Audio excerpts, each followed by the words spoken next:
The 20% yield gamble. Meta is currently incinerating capital on a silicon carbide manufacturing process with a yield rate that hasn't cleared 20% for its high-index production runs.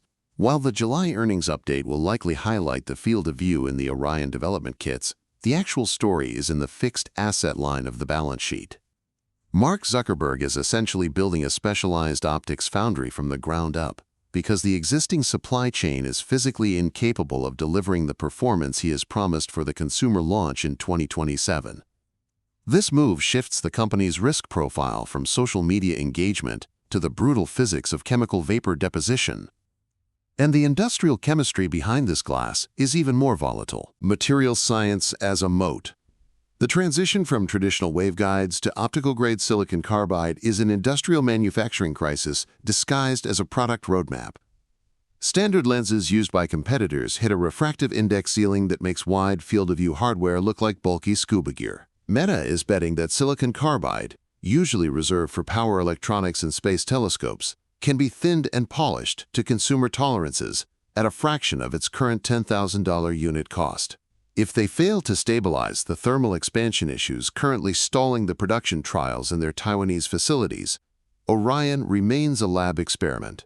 But this material gamble is actually a play to kill the display tax, bypassing the display duopoly. By diverting a significant slice of the $140 billion capital expenditure budget into proprietary materials, Meta is attempting to bypass the display duopoly held by Samsung and Sony.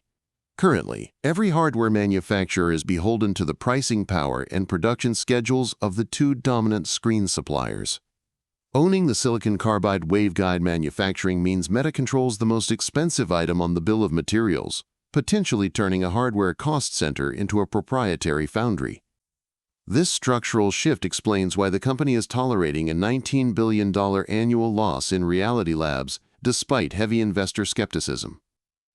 This brings us to the real strategic takeaway: the vertical integration payoff.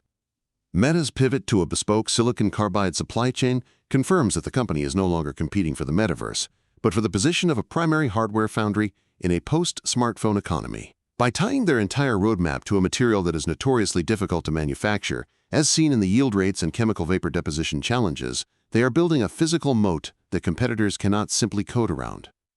This vertical integration strategy is a direct response to the platform vulnerabilities Meta faced during the last decade of mobile OS dominance. For investors and operators, the signal is clear. Meta is transitioning from a high-margin software business into a capital-intensive industrial materials company. The success of this move will be decided by whether they can reach 60% yields before the cost of capital outweighs the strategic advantage of owning the optics. Watch the volume of capital Meta allocates to domestic precision molding facilities in the next 2 quarters as the primary indicator of their progress. Subscribe for more